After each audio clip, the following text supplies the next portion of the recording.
ಧನಸ್ಸು ರಾಶಿ ಕುಟುಂಬದಲ್ಲಿ ಏನೋ ಒಂದು ರೀತಿಯ ಸಂತೋಷದ ವಾತಾವರಣ, ಆ ರೀತಿಯ ವಾತಾವರಣ ಇದ್ದಾಗ ಆ ಸಂತೋಷವನ್ನು ಇನ್ನಷ್ಟು ಮತ್ತಷ್ಟು ಹೆಚ್ಚು ಮಾಡ್ತಕ್ಕಂಥದ್ದು, ಒಳ್ಳೆಯ ಮಾತುಗಳನ್ನು ಆಡ್ತಕ್ಕಂಥದ್ದು, ಆ ಭಾವನೆಗಳು ನಿಮ್ಮ ಮನಸ್ಸಿನಲ್ಲಿ ಬರಲಿ.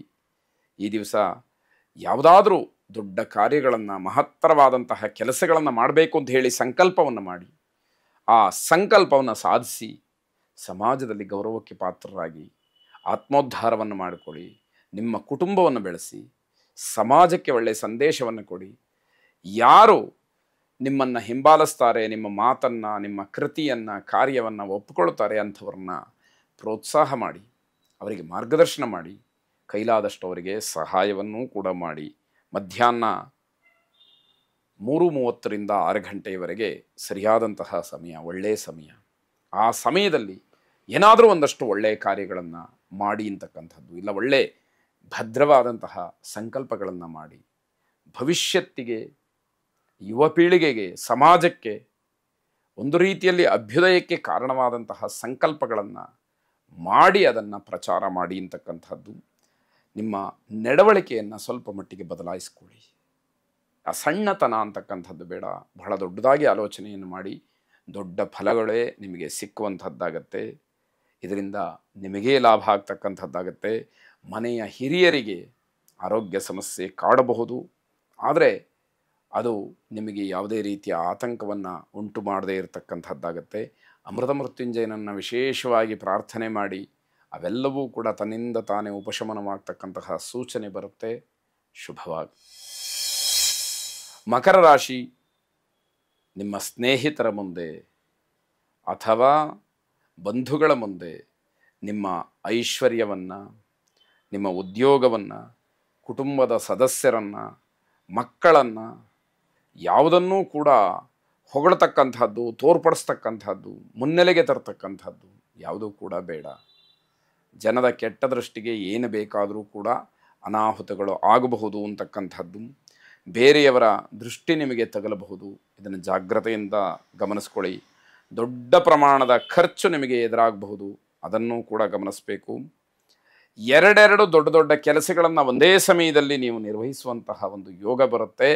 ಬಹಳ ಬುದ್ಧಿವಂತಿಕೆಯಿಂದ, ಜಾಣ್ಮೆಯಿಂದ ನಿಮ್ಮ ಸಾಮರ್ಥ್ಯವನ್ನು ಅಲ್ಲಿ ತೋರಿಸಬೇಕು. ಆಗ ಮಾತ್ರ ಅದು ನಿಮಗೆ ಶಾಶ್ವತವಾದಂತಹ ಅನುಕೂಲಕ್ಕೆ ದಾರಿಯಾಗತ್ತೆ. ಆದರೆ ಅಂತಹ ಪ್ರಯತ್ನ ನಿಮಗೆ ಸರಿಯಾಗಿ ಆಗಲಿಲ್ಲ ಅಂತಾದಾಗ ಅದು ನಿಮ್ಮ ಸಾಮರ್ಥ್ಯಕ್ಕೆ ಹಾನಿಯನ್ನು ಉಂಟು ಮಾಡುತ್ತೆ. ಅದು ಎಚ್ಚರ ಇರಬೇಕು. ಮರ್ಯಾದೆ ಹೋಗುತ್ತೆ. ಅದನ್ನು ಉಳಿಸ್ಕೊಳ್ಳುವಂಥದ್ದು ನಿಮ್ಮ ಕೈಯಲ್ಲೇ ಇರುತ್ತೆ ಎನ್ನುವಂಥದ್ದು. ಬೇರೆಯವರ ದೃಷ್ಟಿ ಅಥವಾ ಬೇರೆಯವರ ಕೆಟ್ಟ ದೃಷ್ಟಿ ನಿಮ್ಮ ಮೇಲೆ, ನಿಮ್ಮ ಕುಟುಂಬದ ಮೇಲೆ ತಗಲದೇ ಇರುವ ಹಾಗೆ ಗಮನವನ್ನು ವಹಿಸಿ, ವಿಶೇಷವಾಗಿ ಪ್ರತ್ಯಂಗಿರಾ ದೇವಿಯನ್ನು ಪ್ರಾರ್ಥನೆ ಮಾಡಿ. ಶುಭವಾಗಿ. ಕುಂಭರಾಶಿ, ನೌಕರರಿಗೆ, ಸಣ್ಣ ಪುಟ್ಟ ವೃತ್ತಿಯನ್ನು ಅವಲಂಬನೆ ಮಾಡಿಕೊಂಡಿರ್ತಕ್ಕಂಥವ್ರಿಗೆ ಮಧ್ಯಮ ಫಲವನ್ನು ಕೊಡ್ತಕ್ಕಂತಹ ದಿವಸ ಇದು. ಈ ಕಡೆ ಒಳ್ಳೆಯದೂ ಇಲ್ಲ, ಕೆಟ್ಟದೂ ಇಲ್ಲ, ನೀವು ನಿರೀಕ್ಷೆ ಮಾಡಿದಷ್ಟು ಹಣವೂ ಸಿಕ್ಕಲ್ಲ, ಹಾಗಂತ ಹಣವೇ ಇಲ್ವಾ ಅಂತಂದರೆ ಏನೋ ಒಂದಷ್ಟು ಸಿಕ್ಕುವಂಥದ್ದು, ಈ ರೀತಿಯ ಫಲವಾಗುತ್ತೆ. ಹಿಂದಿನ ಯಾವುದೋ ಒಂದು ಸಾಲ ಅಥವಾ ಅನಿವಾರ್ಯವಾಗಿ ಕೊಡಬೇಕಾದಂತಹ ಹಣಕ್ಕೋಸ್ಕರವಾಗಿ ಕೂಡಿಟ್ಟಿದ್ದಂತಹ ಅಲ್ಪ ಸ್ವಲ್ಪ ಹಣವನ್ನೇ ತೆಗೆದು ಕೊಡಬೇಕಾದಂತಹ ಪರಿಸ್ಥಿತಿ ಈ ದಿವಸ ಬರುವಂಥದ್ದಾಗತ್ತೆ.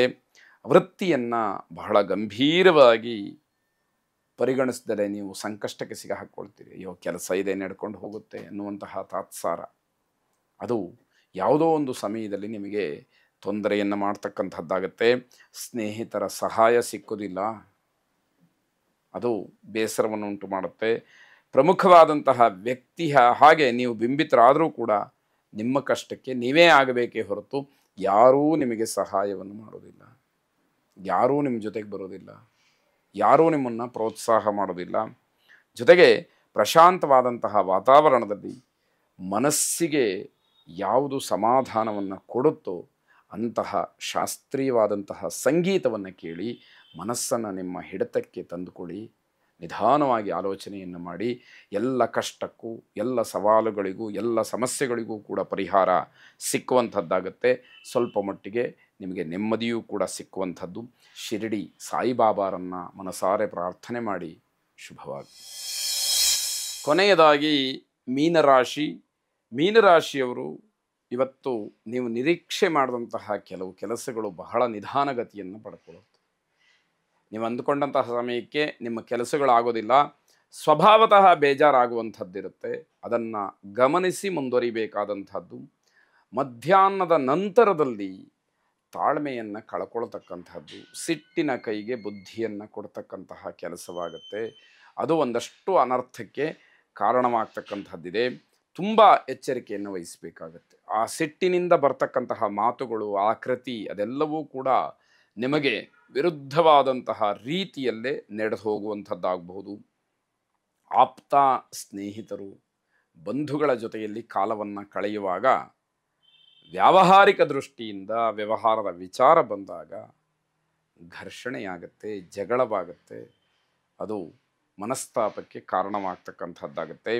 ಎಷ್ಟೋ ದಿವಸಗಳಿಂದ ಕಾಪಾಡಿಕೊಂಡು ಬಂದಂತಹ ಬಂಧುತ್ವ, ಗೆಳೆತನ ದೂರವಾಗೋದಕ್ಕೆ ಅದೊಂದು ಕಾರಣ ಆಗಬಹುದು ಅಂತ ಅರ್ಥ.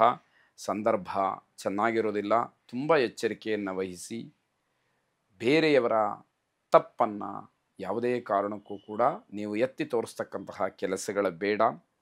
ನಿಮ್ಮ ತಪ್ಪಿಗೆ ಬೇರೆಯವರನ್ನ ದೂಷಣೆ ಮಾಡಬೇಡಿ. ತಪ್ಪು ನಿಮ್ಮದಾಗಿರುತ್ತೆ. ಇದರ ಜೊತೆಗೆ ನೀವು ಮಾಡಿದಂತಹ ತಪ್ಪನ್ನೇ ಸರಿ ಅಂತ ಹೇಳಿ ಸಮರ್ಥನೆ ಮಾಡಲೇಬೇಕಾದಂತಹ ಅನಿವಾರ್ಯತೆ ಇರುತ್ತೆ.